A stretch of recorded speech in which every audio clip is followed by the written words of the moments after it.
الحمد لله وكفى والصلاة والسلام على سيد الرسل وخاتم الأنبياء وعلى آله وأصحابه الذين أوفوا عهدا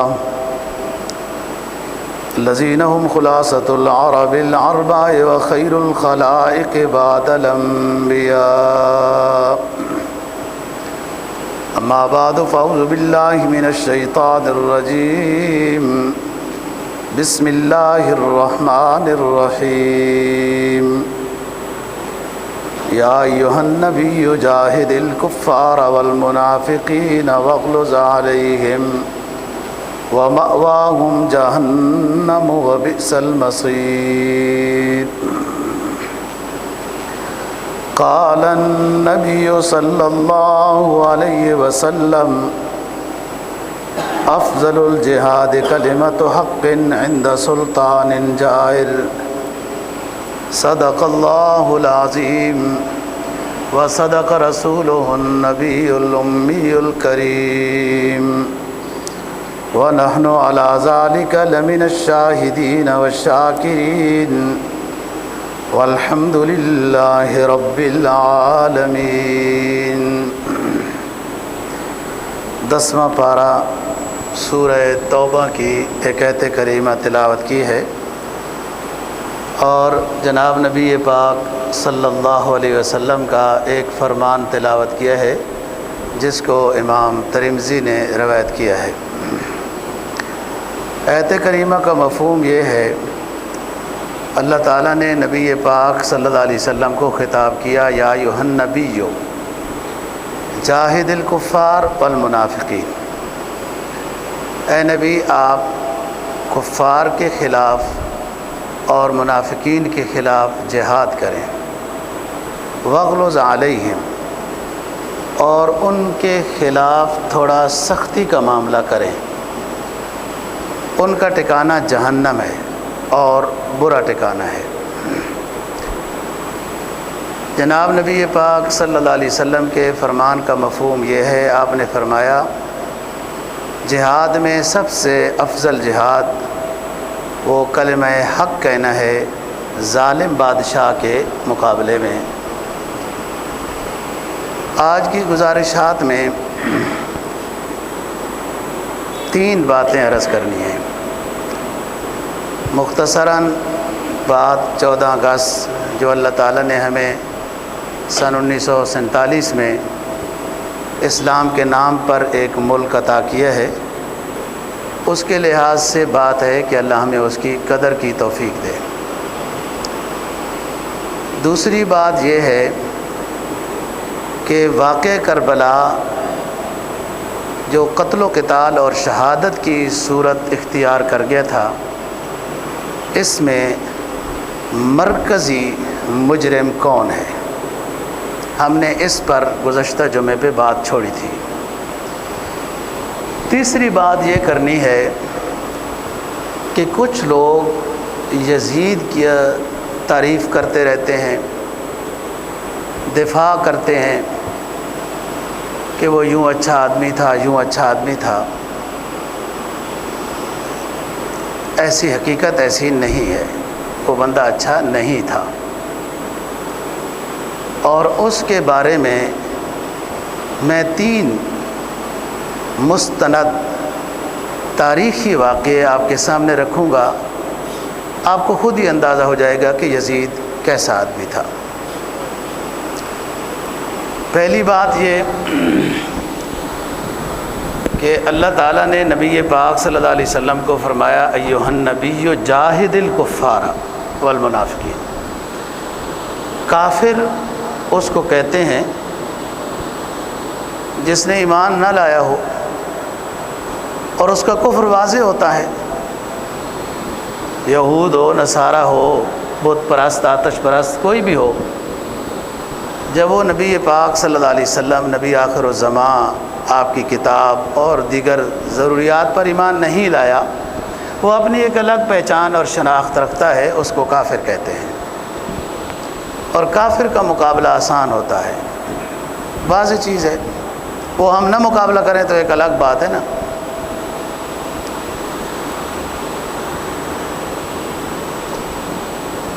تو منافق جو ہوتا ہے وہ ظاہری طور پر اسلام والے اعمال میں کسی حد تک شریک ہوتا ہے، کلمہ بھی پڑھ رہا ہوتا ہے، نماز میں بھی شریک ہوتا ہے، اور بھی کام ہوتے ہیں، لیکن نفس الامر میں وہ دل کے لحاظ سے ایمان اور اسلام والا نہیں ہوتا۔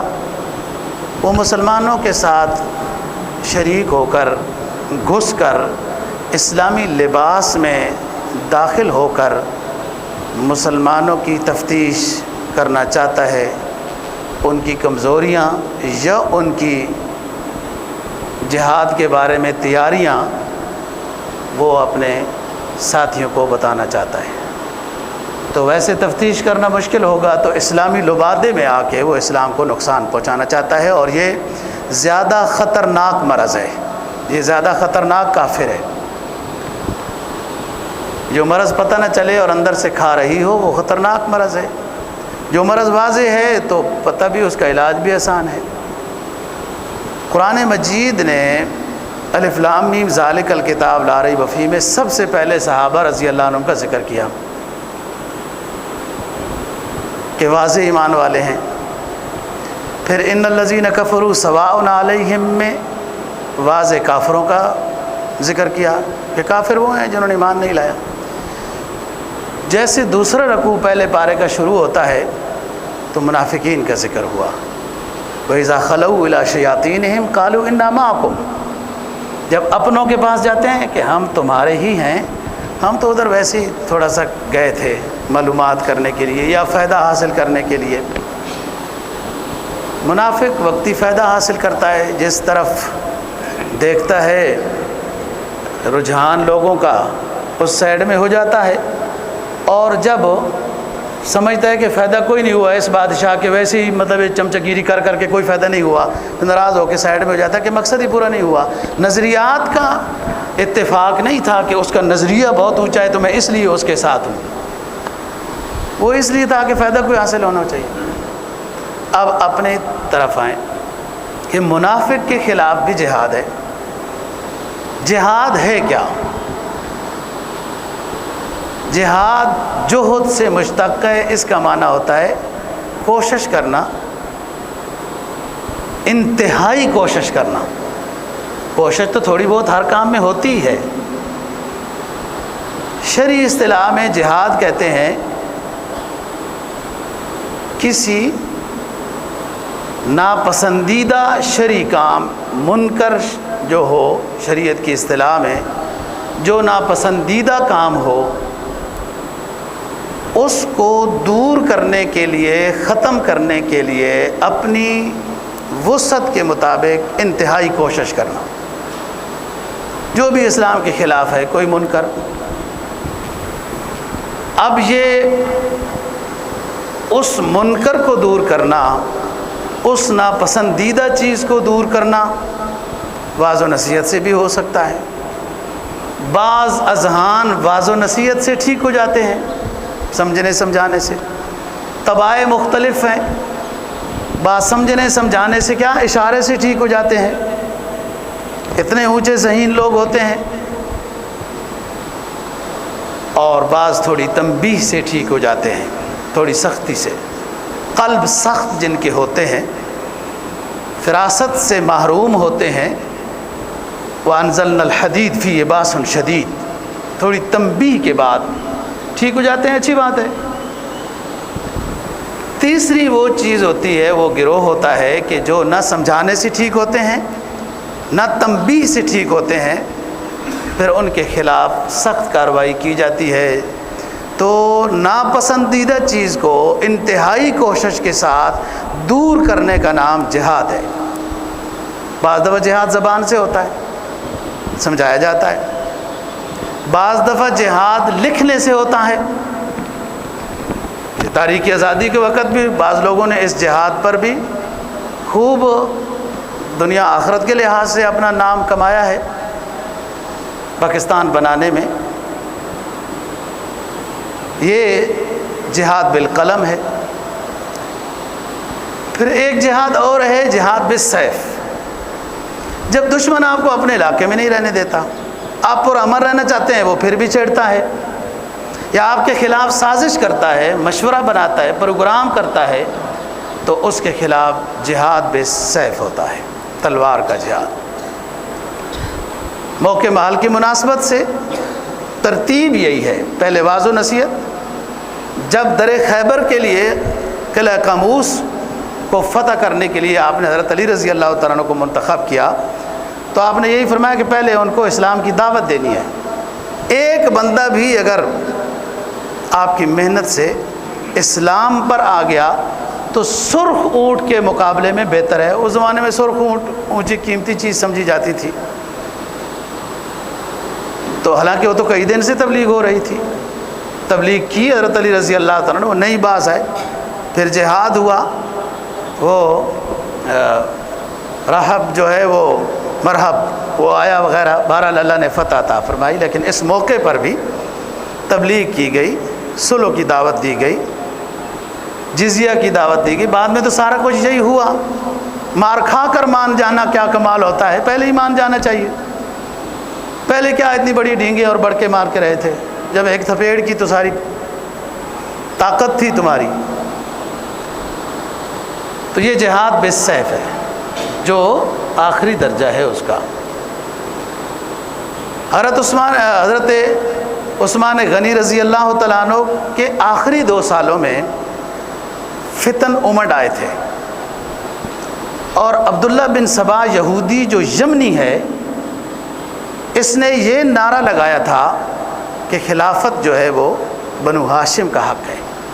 بعض کتابوں میں لکھتا ہے یہ نہیں افسانہ ہے، ویسی اس کا نام ہے، نہیں، خود اس سنیوں کتابوں کے علاوہ شیعہ کی کتابوں میں لکھا ہے کہ عبداللہ بن سبا واقعتاً ایک شخص تھا اور اس نے یہ پروگرام کیا ہے۔ اور اسی اسلامی روشنی کو پھیلنے سے روکنے کے لیے یہ ساری سازش تھی، اور اسی نقطہ نظر سے ان کوفیوں نے خط لکھا، واللہ عالم وہ اچھی نیت رکھتے تھے، بعد میں جب ابن زیاد کا انہوں نے ظلم دیکھا تو پھر گئے، واللہ عالم صحیح تھے، منافق تھے، تعاون والے تھے یا دھوکہ دے رہے تھے۔ حضرت حسین رضی اللہ تعالیٰ عنہ کو سمجھایا گیا لیکن وہ نہ مانے، اور آخر یہاں تک نوبت آئی۔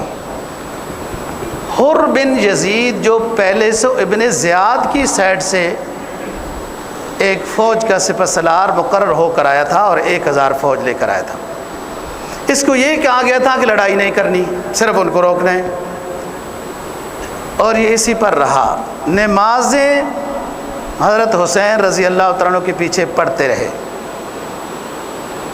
اذانیں بھی سنتے رہے، وہ بدبخت اشہد ان لا الہ الا اللہ واشہد ان محمد الرسول اللہ بھی، کہ ہم اس نبی پر گواہی دیتے ہیں جو اللہ کا رسول ہے، اور اس نبی کے نواسے کے ساتھ یہ دھوکہ کرنے کا پروگرام بھی رکھتے تھے۔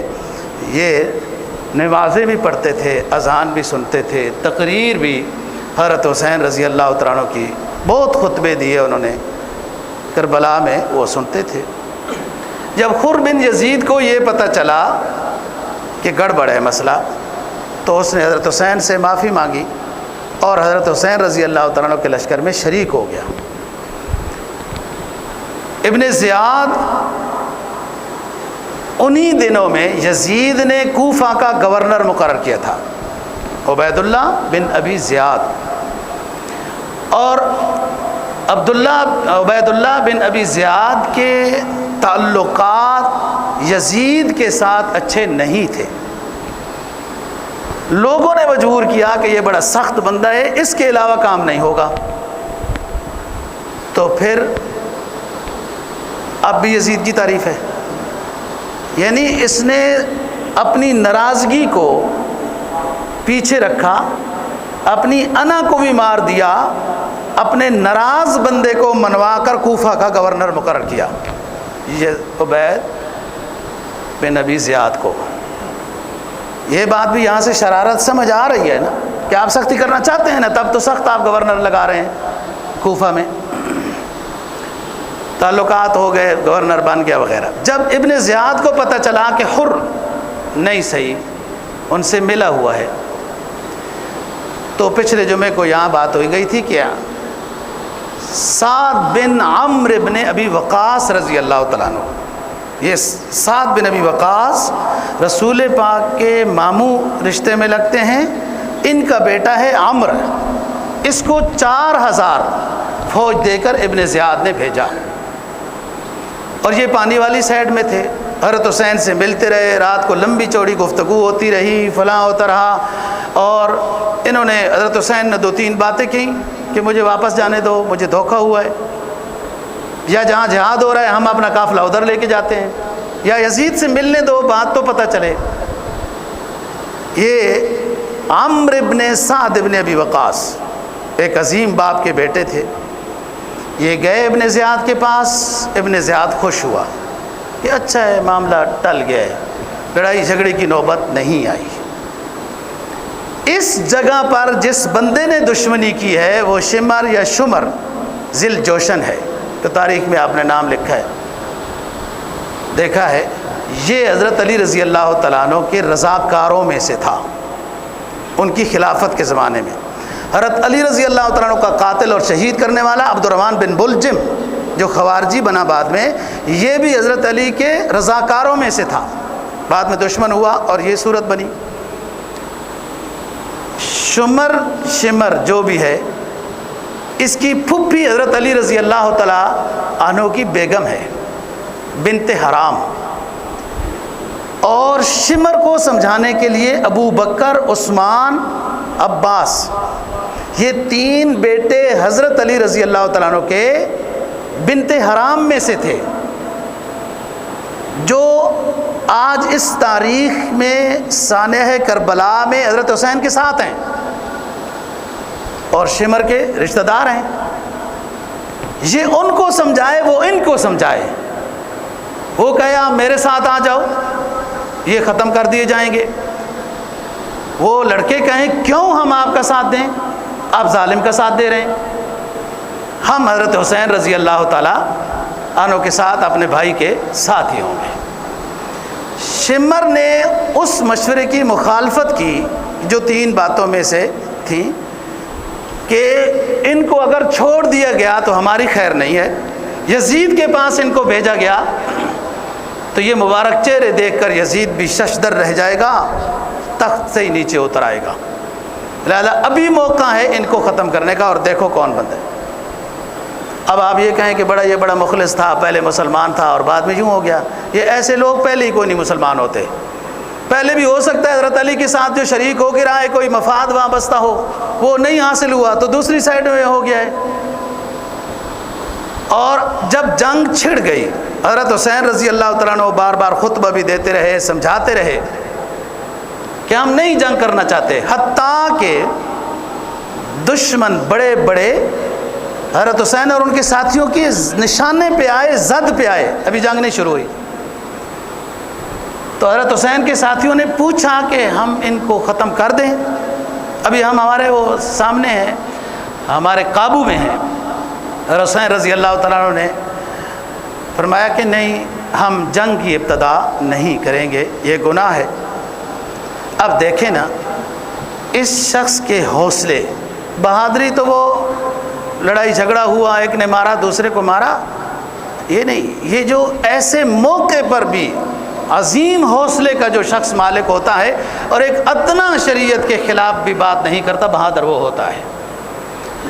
اور ان کی کسی بیان میں، کسی چیز میں ایسی مایوسی اور کمزوری نہیں محسوس ہوئی، اور کہا کیا کرتے تھے، دیکھو مر جانا ہے سب نے، اگر ہم آج بچ گئے تو بھی مر جائیں گے ایک دن، لیکن مرنا وہ عظیم مرنا ہوتا ہے جو شہادت کی موت مرا جائے۔ اور اپنے آل خانہ کے علاوہ، بنو ہاشم کے علاوہ، آپ ساتھیوں کو بار بار سمجھاتے تھے، جس میں زہیر بن قیس سرفرست ہے، آپ اس لیے سمجھاتے تھے کہ ہم تو پھنس گئے، ہم ان کے نشانے میں ہیں، ہمیں نہ ادھر جانے دیتے ہیں نہ ادھر جانے دیتے ہیں، اور محصور کر رہے ہیں، ان کے ارادے ٹھیک نہیں ہیں۔ چلو ہم تو جا ہی رہے ہیں، لیکن جو غیر ہاشمی ہمارے ساتھ شریک ہوئی ہیں وہ جانا چاہتے تو بشک چلے جائیں۔ یہ بھی بہت اونچی بات ہے۔ آپ پر کوئی گلہ شکوہ نہیں، میں خود جو امیر ہوں آپ کو اجازت دے رہا ہوں کہ آپ چلے جائیں۔ زہیر سمجھ گئے، وہ کھڑے ہوئے، عرض کیا کہ حضرت 1000 مرتبہ بھی زندگی ملے اور شہادت ملے اور آپ کی معیت ملے اور آپ کے مخالفوں کے ساتھ جنگ کرنے کی نوبت آئے، تب بھی زہیر آپ کے ساتھ ہے۔ آپ اپنے دل سے وہ تردد دور کر دیں کہ ہم آپ کو چھوڑ کر چلے جائیں گے۔ آپ نے بیان کیے وغیرہ، اس طرح کئی دن وہ بھی سوچتے رہے۔ بعض دفعہ فوجی آرڈر کے پابند تو ہوتے ہیں، لیکن یہ بھی سوچتے ہیں کہ یہ کوئی عام غلطی نہیں ہم سے کرائی جا رہی، یہ بہت بڑی غلطی کرائی جا رہی ہے، اور وہ ان کے سامنے مشقیں بھی کرتے ہیں، وہ تلواریں شلواریں بھی کرتے ہیں، صفائی شفائی، یہ وہ ڈراتے دھمکاتے، جو بھی بات تھی۔ زین العابدین جن کا نام علی ہے، یہ حضرت حسین کے بیٹے ہیں اور بڑی عمر کے تھے، 23-24 سال تھے، اتفاق سے بیمار تھے، خیمے میں تھے۔ یہ کہتے ہیں کہ میری پھوپھی حضرت زینب رضی اللہ تعالیٰ عنہ میری تیمارداری کر رہی تھی، اور حضرت حسین رضی اللہ تعالیٰ عنہ والد صاحب بیٹھے تھے۔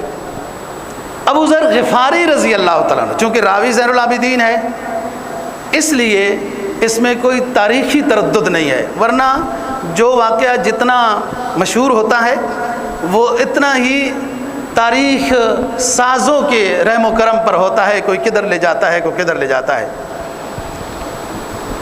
تو حضرت حسین رضی اللہ تعالیٰ عنہ بیٹھے ہیں، ابو ذر غفاری رضی اللہ تعالیٰ عنہ غلام ہے ہوا، وہ سرکار کی تلوار صاف کر رہا ہے۔ زین العابدین منظر دیکھ رہے ہیں، زینب پھوپھی زین العابدین کی تیمارداری، ان کو بخار تھا، اور اس دورانیے میں حضرت حسین رضی اللہ تعالیٰ عنہ اشعار پڑھ رہے ہیں۔ فرمایا یا دہر اف لک من خلیلی، میں کوئی وہ ذاکروں والے اور مرثیہ خانوں کا وہ شعر نہیں پڑھ رہا ہوں، یہ روایت ساری نقل کی ہے، اور زین العابدین 23 سال کے تھے۔ یا دہر اف لک من خلیلی کم لک بالاشراق والاصیل من صاحب او طالب قتیل والدہر لا یقنع بالبدیل انما الامر الى الجلیل وَكُلُّ سَالِكٍ وَكُلُّ حَيٍّ سَالِكُ السَّبِيلِ۔ او زمانے تو نے کبھی کسی سے وفا کی ہے، کئی صبح کئی شام تو نے بڑے بڑے لوگوں کی جانیں لے لی، اور تو جس کو لینا چاہتا ہے، جس کو میدان کربلا میں شہید کرنا چاہتا ہے، اس کا نعم البدل بھی قبول نہیں کرتا۔ بس اللہ کا امر ہے۔ میرا والد محترم بھی یہ کہا کرتا تھا، حضرت علی رضی اللہ تعالیٰ عنہ، کہ رضینا بالقسمت الجبار فینا لنا علم وللآداء معلوم۔ میرے رب جو آپ نے تقدیر میں لکھا ہے ہم اس پہ راضی ہیں، ہماری داستان تو، ہماری تاریخ تو ساری مظلومیت سے بھری ہوئی ہے۔ کبھی تو آپ نے اپنے سید کونین کو اپنے علاقے سے نکلنے پہ مجبور کیا، کبھی مکہ میں ان کے سامنے ان کے ساتھیوں کو ریتوں پر، انگاروں پر لٹایا گیا، کبھی غزوہ احد میں اس کے چچا کی لاشوں کو کئی ٹکڑے کیا گیا، سرکار دو جہاں صلی اللہ علیہ وسلم کے دندان مبارک شہید کیے گئے، اور بیر معونہ میں 70 صحابہ کو شہید کیا گیا، غم کی جاگیر۔ اسلام کی ساری کہانی کی مظلومیت کی ہے، اسلام مسلمان ظالم نہیں ہوتا۔ غم کی جاگیر وراثت میں ملی ہے مجھ کو، میں اپنی جاگیر میں رہتا ہوں نوابوں کی طرح۔ یا دار اف لک من خلیلی کم لک بالاشراق والاصیل، من صاحب او طالب قتیلی والدار لا یقنع بالبدیل، انما الامر الی الجلیل۔ آرڈر سب اسی کا چلتا ہے جس کی جس انداز میں اس نے روح قبض کرنے کا لکھا ہے وہی ہو کے رہے گا۔ ہمارے والد کا شعر، مجھے اپنے والد کا شعر یاد آتا ہے، رضینا بالقسمت الجبار فینا، رب نے جو تقدیر ہمارے بارے میں لکھ دی ہے ہم اس پہ راضی ہیں۔ اب حر ملتا ہے بار بار، کہتا ہے حضرت حالات صحیح نہیں ہیں، میں آپ کو اندر کی بات بتا رہا ہوں، کوئی شکل بنائی جائے بچنے کی، بچانے کی، اور یوں، اور اگر آپ دے بھی دیتے ہیں گرفتاری تو ممکن ہے مسئلہ حل ہو جائے گا، لیکن یہ قتل کرنا چاہتے ہیں۔ حضرت حسین رضی اللہ تعالیٰ نے فرمایا سامزی وما بالموت عار علی الفتى، سامزی وما بالموت عار علی الفتى اذا نوى حقا وجاہد مسلما۔ اگر تم سمجھتے ہو کہ یزید ظالم ہے اور غلط آدمی ہے تو پھر ہم جہاد کی نیت سے یہاں ہے، ایک ظالم کو گرفتاری کیوں دیں گے، اللہ کے ہاں اپنی جان کو حوالے کر دیں گے۔ بہرحال یہ بتانا وہ ظلم و ستم وہ سب کچھ کہانی آپ کو معلوم ہے، اور بہت دکھی، بہت درد بھری کہانی ہے۔ اس میں شمر نے 6 بندوں کو تیار کیا، برنگیختہ کیا، بھڑکایا، اتنے انعامات ملیں گے، یوں ہوگا۔ بہرحال سنان بن انس بدبخت ہے جس نے پہل کی حضرت حسین رضی اللہ تعالیٰ عنہ کے اوپر وار کرنے میں، اور آپ کا ہاتھ زخمی ہوا وغیرہ۔ بات یہ ہے کہ یہ ہوا کیوں ہے، یہ واقعہ کیا بات ہے؟ ایک تو غم حسین منانا ٹھیک ہے، بہت دکھ درد ہے، صحیح ہے، حسینی لشکر میں شریک ہونا صحیح ہے، مقابل گویا کہ ڈھنگ کا تابع بھی نہیں ہے، صحابی تو ہے ہی نہیں، پھر ظالم بھی ہے، جمہور نے اس کو ظالم اور اچھا آدمی نہیں لکھا، جو ابھی میں بات کروں گا۔ لیکن اس اتنے بڑے قربانی والے واقعے سے امت مسلمہ کو کیا سبق ہے؟ کیا اسلامی ظالم بادشاہ کے مقابلے میں مسلمانوں کی جماعت نکلی ہے کہ خلافت اسلامیہ قائم کرنی چاہیے؟ علل تللوں سے جن کے قبضے میں ملک ہے ان سے لینا چاہیے، اور سب نبی پاک صلی اللہ علیہ وسلم جو نظام دے کر گئے ہیں، جو حضرات خلفائے راشدین نے یا بعد میں اکا دکا نے کسی حد تک کچھ کیا ہے، اس نظام کے خلاف تھے نا وہ۔ یزید کی ذاتی لحاظ سے ان کے ساتھ کیا خلافت تھی؟ یہی ہے کہ وہ ظالم اسلامی حکمران بن گئے۔ مسلمان صرف اس ثواب تک تو ہیں کہ واقعہ کربلا بیان ہو گیا محرم میں، دکھ ہوا بڑا جی، بہت بے شک ٹھیک ہے، یزید گندا تھا، ظالم تھا، فلاں تھا، صحیح ہو گیا، لیکن آپ نے سبق نہیں سیکھا۔ 1400 سال گزر گئے، خلافت عثمانیہ بھی ایک گزارا تھی، خلافت تو نہیں تھی، لیکن اس کے بعد آپ نے ملک اتنی بڑی قربانی کے ساتھ حاصل کیا ہے۔ آپ تاریخ جانتے ہیں، 14 اگست سن 1947 یہ آزادی، یہ وطن عزیز ہمیں لوگوں نے پھولوں کی طرح ٹرے میں رکھ کے گفٹ نہیں کیا ہے، اس میں بچوں کی بھی قربانیاں ہیں، بوڑھوں کی بھی قربانیاں ہیں، خواتین کی بھی، جوانوں کی بھی، اور مسلسل کئی سال کی ایک محنت تھی جس کے بعد اللہ پاک نے یہ خطہ عظیم، یہ وطن پاک عطا کیا ہے۔ تو اس کے اوپر بھی حسینی قافلے ہیں نا، ہم سب سنی بھی اپنے آپ کو حسینی کہلاتے ہیں، شیعہ بھی اپنے آپ کو حسینی کہلاتے ہیں۔ حسین نے اپنے ساتھیوں کی جان کے نذرانے میدان کربلا میں کیوں دیے؟ کیا کرنا چاہتے تھے؟ وہ تو شہزادے تھے، صاحبزادے تھے، وہ تو کوفہ میں رہتے تھے کہ لوگوں نے کہا کہ حضرت جی صاحب کے والد صاحب حضرت علی رضی اللہ تعالیٰ عنہ کی یہ رائے تھی، کوفہ انہوں نے دارالخلافہ بنایا تھا آپ مدینہ میں چلیں، آپ مدینہ میں ہی اچھا لگیں گے۔ آپ کے نانا بھی وہاں آرام کر رہے ہیں مدینہ طیبہ میں، آپ کی امی بھی مدینہ طیبہ میں آرام کر رہی ہے، آپ ادھر چلیں۔ انہیں زندگی گزارنے کے لحاظ سے کوئی مشکل نہیں تھی۔ یہ شخص اگر نکلا ہے اپنی جماعت کو لے کر تو ایک ظالم بادشاہ کے خلاف نکلا ہے، خلافت اسلامیہ کے قیام کے لیے نکلا ہے۔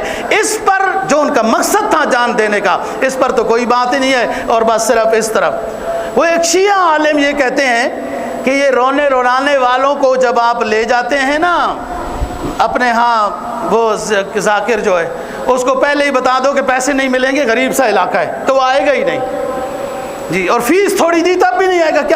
کیا واقعہ کربلا کا یہ مقصد ہے کہ اس سے پیسے کمائے جائیں اور صرف رونا رولانے نہ دیے جائے، جس سے تو کوئی واپس تو نہیں آئیں گے؟ مقصد سمجھنا چاہیے اس واقعہ کربلا کی روح کیا ہے۔ کیا مسلمان صرف اس لیے ہے کہ اپنی نماز کا خیال کر لے اور بس صبح اپنے کاروبار کے لیے نکلے، شام کو گھر آ جائے، یا دفتر لے لیا، شکر نوکری مل گئی، بس دفتر سے آ جائے؟ اسلام کا یہ کام مسلمان کا یہ کام نہیں ہے۔ مسلمان کا کام ہے اپنے اوپر اسلام کو لانا، اپنی محنت کر کے پوری دنیا میں اسلام کو، اور خلافت اسلامیہ جب خطہ مل گیا تو محنت تو نہیں کی گئی ہے۔ یہ بات ہے دوستو۔ اب اگلی بات جو دوسری کہ جو اسی کی ضمن میں کرنی تھی کہ اللہ نے ہمیں یہ وطن عزیز عطا کیا ہے، کما حق کو اس کی قدر نہیں ہوئی، بے وجہ نہیں ہے چمن کی تباہیاں، کچھ باغ ہیں جو برق و شرر سے ملے ہوئے، ہمیں صحیح مناسب ملے، پہلا جرنل ہی وہ ملا جی، جو ان سے مل گیا تو پھر کیا ہماری اس کے بعد بات بن سکتی تھی؟ جو صحیح آیا اس کو لٹایا، یا کیا کوئی صحیح آیا بھی نہیں، کیا کو دوربین سے دیکھنا پڑے گا کہ اس نے کوئی کام صحیح کیا، اپنے ہی سارے مسئلے حل کیے۔ اور عوام نے لیڈر پرستی کی، تشخص پرستی کی، حق پرستی نہیں کی ہے۔ آپ باس مباحثہ دفتر میں کر کے دیکھیں نا، ایک نون لیگ کا ہے، ایک فلقاف لیگ کا ہے، ایک فلاں لیگ کا ہے، ایک عین لیگ کا ہے، تو تشخص پرستی ہے، حق پرستی نہیں ہے، اسلام پرستی نہیں ہے۔ ملک کے اندر نظام خلافت لانے کے بارے میں کوئی محنت اور کوئی کوشش نہیں ہے۔ اور اگر جہاد ہو رہا ہے، کوشش ہو رہی ہے، محنت ہو رہی ہے، لڑائی ہو رہی ہے، تو اپنی جماعت کے لیڈر پرستی ہو رہی ہے، اس کا دفاع ہو رہا ہے، بھلے وہ 100% گنہگار ہے، 100% غلط ہے، پھر بھی کیونکہ ہماری جماعت وہ ہے، جو کچھ بھی ہے شروع سے ہم تو اسی جماعت کے ہیں، شروع سے ہم اسلام کی جماعت کے ہیں۔ ہمیں اللہ اور اللہ کے رسول نے ایک اسلامی نظام دیا، قرآن حدیث دیا ہے، ہم مسلمان جماعت ہیں، ہمارا نظریہ قرآن اور حدیث ہے، اس طرف تو محنت ہوئی نہیں ہے۔ اور بس اسی مفاد پرستی کی شکل جب ہوتی ہے تو اللہ کی فتح نہیں آتی۔ جب اللہ کی رضا کے لیے مجاہد بھی جہاد کرتا ہے نا جی، تو مدد و نصرت آتی ہے۔ جب مجاہد بھی دنیا پرستی کے لیے جہاد کرتا ہے تو مدد و نصرت بھی نہیں آتی ہے، اللہ ناراض ہوتا ہے، وہ بھی ریاکاری ہوتی ہے۔ تو اللہ تعالی ہمیں 14 اگست اپنے جذبات کو دوبارہ تازہ کرنے کی توفیق بخشے، اپنے ملک کی قدر کرنے کی توفیق بخشے، اور قدر یہ ہے کہ اللہ کا شکر ادا کیا جائے، عبادت کی شکل میں، پٹاخوں کی شکل میں ہمارے ہاں تو شکر ادا ہوتا ہے۔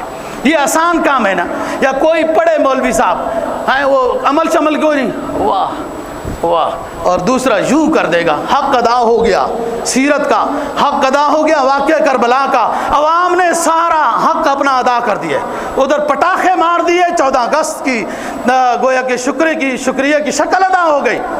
شکریہ کی شکل یہ نہیں، عبادت ہوتی ہے۔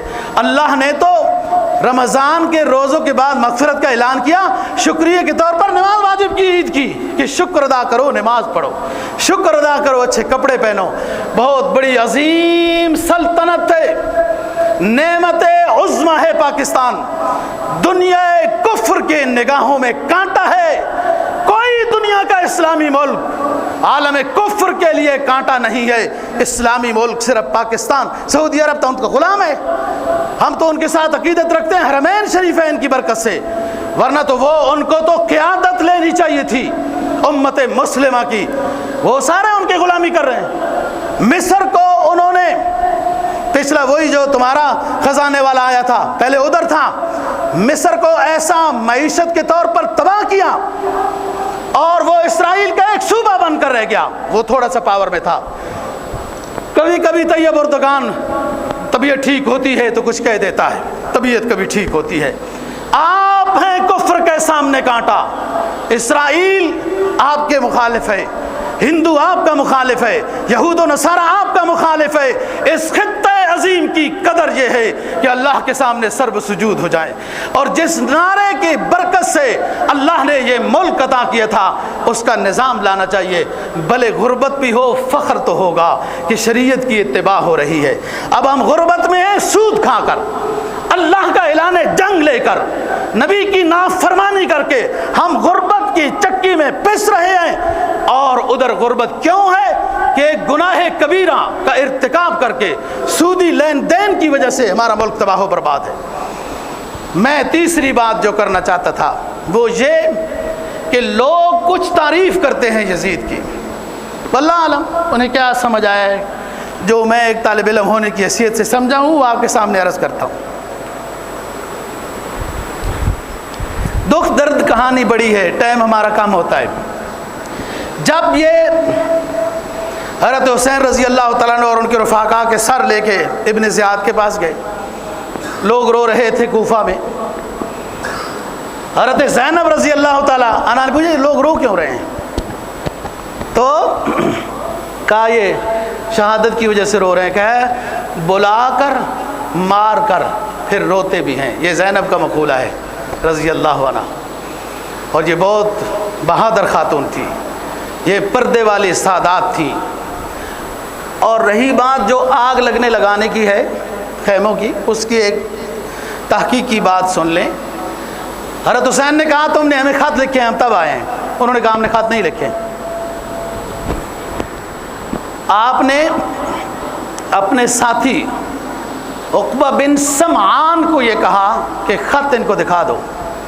جب خط دکھائے، بورے کھولے، نام پڑھے، پھر ڈر گئے کہ یہ بات یزید تک پہنچی تو ہم تو گئے، اس لیے وہ آگ لگائی گئی، خیمے جلائے گئے وغیرہ، کے خطوں کے نام و نشان مٹائے جائیں۔ اور حضرت زینب یا زین العابدین وغیرہ کی طرف دشمنان نے وار کرنے کی کوشش کی ہے۔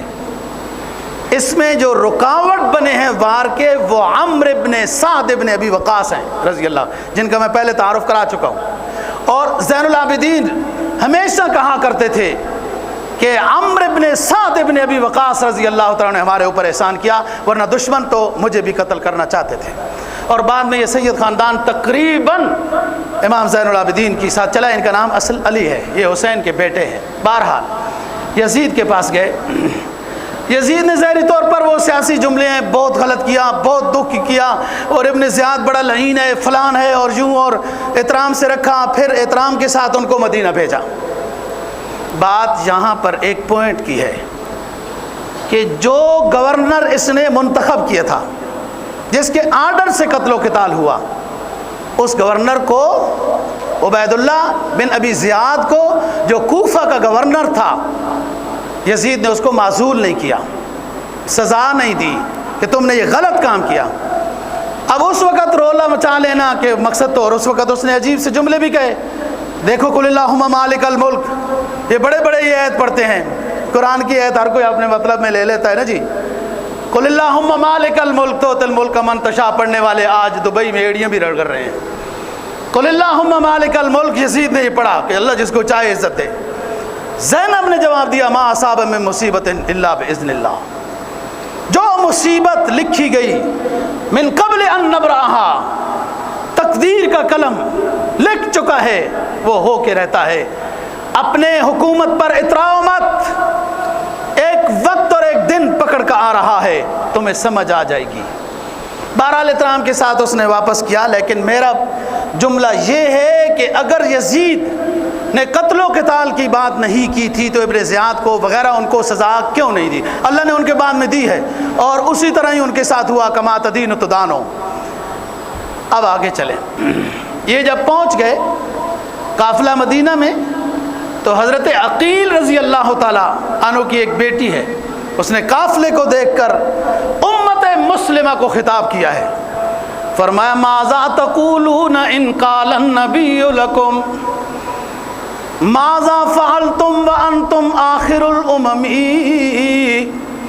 بعطرتی وبأہلی بعد مفتقدی منہم اسارا ومنہم زرجوا بدمی۔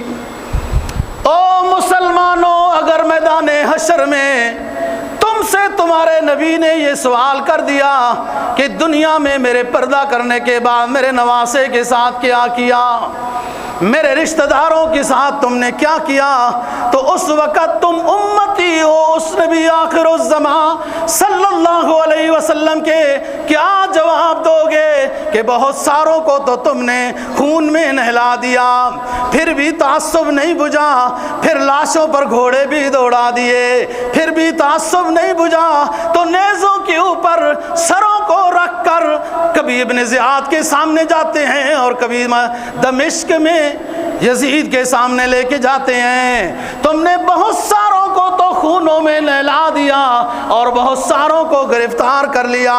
ماذا تقولون ان قال النبی لکم ماذا فعلتم وانتم آخر الامم بعطرتی وبأہلی بعد مفتقدی منہم اسارا ومنہم زرجوا بدمی۔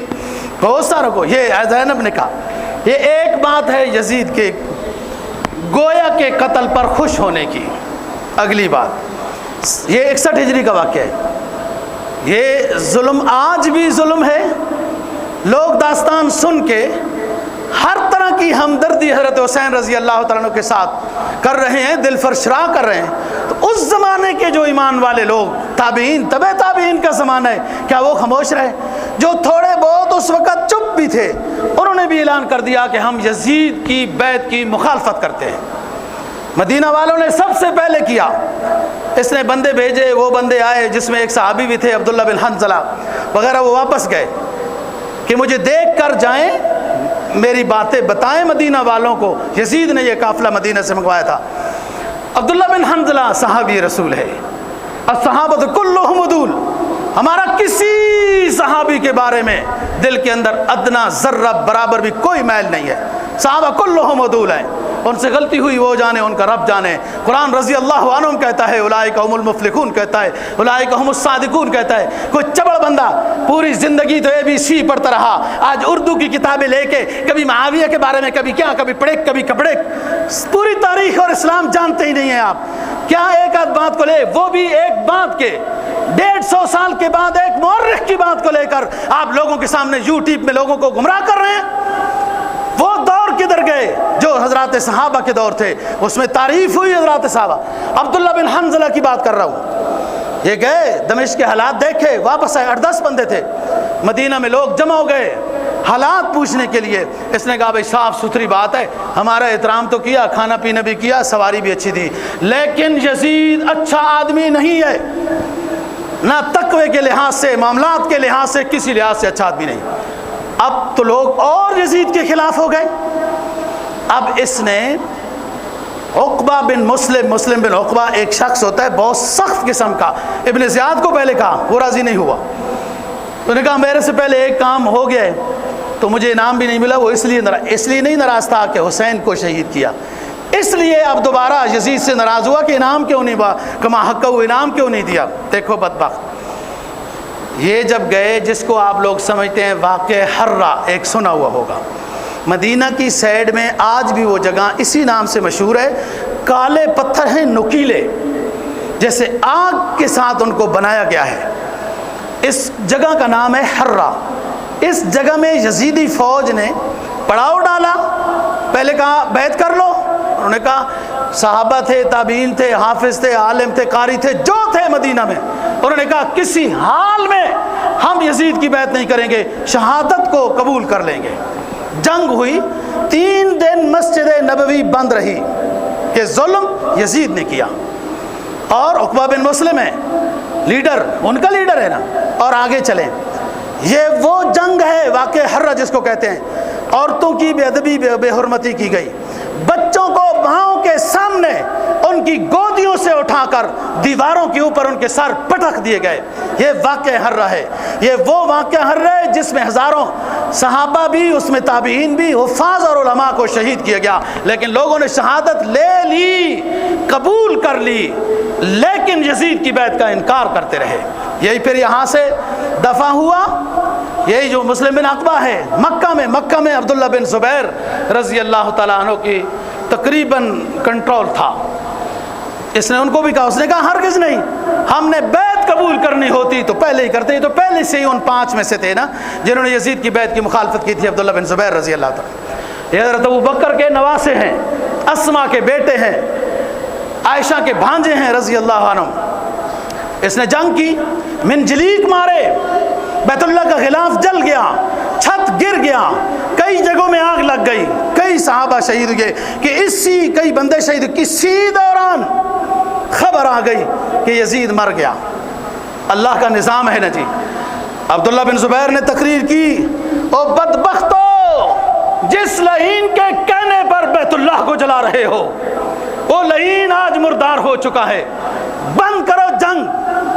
اس نے یہ بیمار ہو گیا تھا مسلم بن عقبہ، تو دوسرے بندے کو اس نے پھر 2 منٹ بات سنو، ختم کرتے ہیں بات. مجھے باتیں آتی ہیں، آپ کے سامنے حقائق کو رکھ رہا ہوں. میں ہمیشہ کہتا ہوں جو ادھر جمعہ پڑھنے آئے تسلی سے جمعہ پڑھنے آئے، تسلی سے جی. جس کو وقت کی بڑی وہ ہے، خود تو آپ 12:15 بجے اذان ہوتی ہے، خود تو لیٹ آتے ہیں، آپ سے تو کوئی پوچھ نہیں سکتا. مولوی صاحب 2 منٹ لیٹ تقریر ختم کرے تو وہ تو باعث گرفت ہے. خود بھی جلدی آیا کرو نا، پھر مولوی پر بھی یہ کہہ سکتے ہو کہ جلدی ختم کیا کرو تقریر. خود جو کرتے رہو. مولوی اتنا مظلوم ہے کہ وہ اسلام کی بات بھی نہیں اپنے موقف پر ختم نہیں کر سکتا. توجہ سے سنیں، جس کو جلدی ہو 1:30 بجے، 1:45 بجے، 1 بجے سائڈوں میں نمازیں ہوتی ہیں جی. سنیے بات، تاریخ کو کھرولتے رہیں گے، ورقے بکھیرتے رہیں گے، مختلف تاریخوں کو خریدتے رہیں گے، نہیں سمجھ پائیں گے. ہم نے 30 سال اس میں غوطہ زنی کی ہے. آپ کو ایک کریم اور لب پیش کر رہا ہوں. جب پتہ چلا کہ واقعتاً یزید مر گیا تو پھر حسین بن نمیر جو مخالف تھا زبیر کا، عبداللہ بن زبیر کا وغیرہ، واپس ہو گئے. ادھر یزید بن معاویہ بن یزید خلیفہ ہو گیا، زبردستی لوگوں نے کیا، بیٹا ہے ان کا. 2-3 مہینے خلافت کے بعد معاویہ بن یزید کا بیٹا ہے، کہتا ہے بھائی میرے بس کا کام نہیں ہے، چھوڑو. استعفیٰ دے دیا، گوشہ نشین ہو گیا. کہا میں یہ نہیں کہتا فلانا خلیفہ بنے، فلانا بنے، جس کی مرضی ہے بنے، بس میری بس. اب نظام ختم ہو گیا. ادھر عبداللہ بن زبیر کی حکومت 7 بڑے مکہ، مدینہ، جدہ، عراق وغیرہ پر حکومت ان کی ہو گئی.